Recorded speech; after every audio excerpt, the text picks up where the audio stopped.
आणि त्याच्यासाठी म्हणून आम्ही येत्या 26 तारखेला रविवारी येत्या 26 तारखेला आम्ही हा मोर्चा आम्ही काढत आहोत.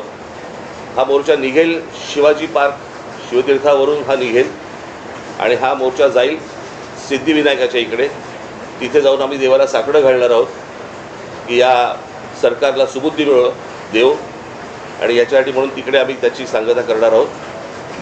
आणि हा आत्ताचा आमचा कार्यक्रम आहे. मला असं वाटतं पुढे मी कालच दिल्लीला जाऊन आलो. माझ्या आधी अमित पण जाऊन आला. आपल्या माध्यमातून ही दृश्य संपूर्ण जग पाहत आहे. एक गोष्ट नक्की की हा विषय केवळ नीटच्या परीक्षेपुरता मर्यादित नाही आहे. कारण ज्या वेळेला मी गेलो माझ्यासोबत संजय राऊत होते, अनिल देसाई, अरविंद सावंत ही सुद्धा मंडळी होती, खासदार होते. आणि त्या गर्दीमध्ये एक व्यक्ती राजा तिकडे संजयला असं भेटलं की त्यांनी विचारलं की आप कहाँ से आए हो. संजयने विचारलं तर मैं बिहार से आया हूँ लेकिन मैं हूँ तो मध्य प्रदेश का. तर तो काही विद्यार्थी वाटत नव्हता पण मध्यमवयीन तरुण होता.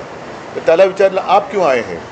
तर त्यांनी सांगितलं की माझा व्यवसाय नीट चाललेला होता, माझी रोटी व्यवस्थित चालू होती, पण नोटबंदीच्या वेळेला माझी पूर्ण उद्योगधंदा रोजीरोटी उद्ध्वस्त झाली आणि तो राग व्यक्त करायला मी आलेलो आहे.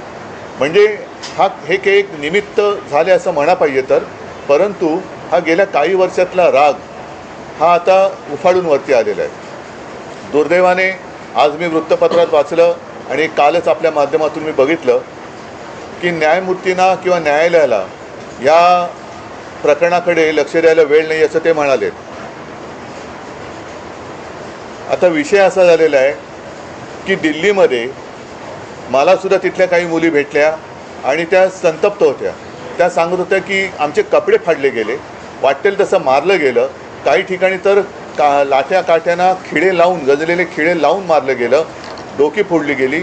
आणि काल एक व्यक्ती जी महिला म्हणजे मुलगी जी अत्यवस्थ होती, मला कल्पना नाही, आता तिचं येता वाचलं की आता आहे की नाही मला माहिती नाही आहे. तर एक असे अत्याचार वाढत चाललेले आहेत. न्यायालयाला कबूतरं, कुत्रे यांच्याकडे लक्ष द्यायला वेळ आहे, पण कॉक्रोचकडे लक्ष द्यायला वेळ नाही, हे दुर्भाग्य आहे.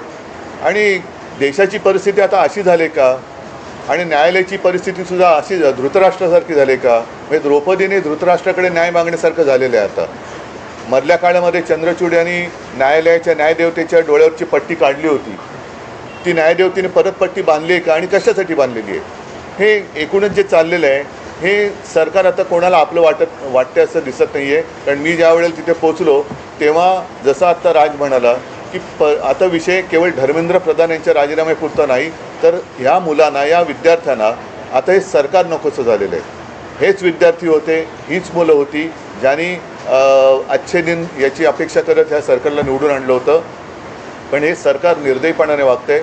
पंतप्रधानांनी आज ते काय ट्विट केले, कारण म्हणजे त्यांनी जाऊन बोलायला काय हरकत नव्हती. म्हणजे याच्यामध्ये कमीपणा बाळगण्याचं काही कारण नाही आहे. आपली मुलं आहेत, आपली जनता आहे, यांच्याबरोबर चर्चा करायला कमीपणा वाटण्याची गरज नाही आहे. पहिल्या दिवशी जर का सरकारने यांच्याबरोबर चर्चेचे दरवाजे उघडले असते किंवा पहिल्या दिवशी जर का यांना बोलवलं असतं तर ही इथपर्यंत वेळ वाढली नसती, एवढी हे आंदोलन ताणलं गेलं नसतं. लोकांना आज व्यक्त व्हायचे, इतके वर्ष साठलेला राग, असंतोष हा उफाळून वर आलेला आहे आणि त्याला एक वाट करून देण्याचा आम्ही प्रयत्न करतो आहे. ही वाट करून देत असताना सर्वांना सांगतो की कोणीही, कारण बरेच जणं या असंतोषाच्या ठिणगीला वेगळं वळण लावण्याचा प्रयत्न करत आहेत. मग पोलिसांवरती हल्ले करण्याचा प्रयत्न करत आहेत.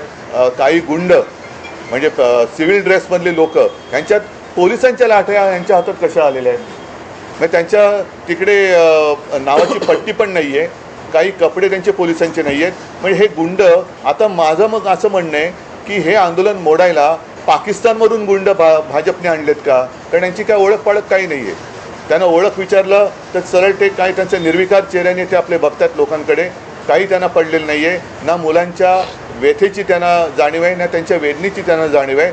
बेसुमार लाठीमार करतायत. आणि अशी ही सगळी गुंडागर्दी ही सरकार चालवत असताना कोणी गप्प बसू नये. आपण व्यक्त व्हायला पाहिजे आणि त्या व्यक्त होण्यासाठी, ती वाट करून देण्यासाठी येत्या रविवारी आम्ही मी मोर्चा म्हणण्यापेक्षा एक देशाची ताकद काय असते ही ताकद दाखवून देण्यासाठी ह्या मोर्चाचं आयोजन केलेलं आहे.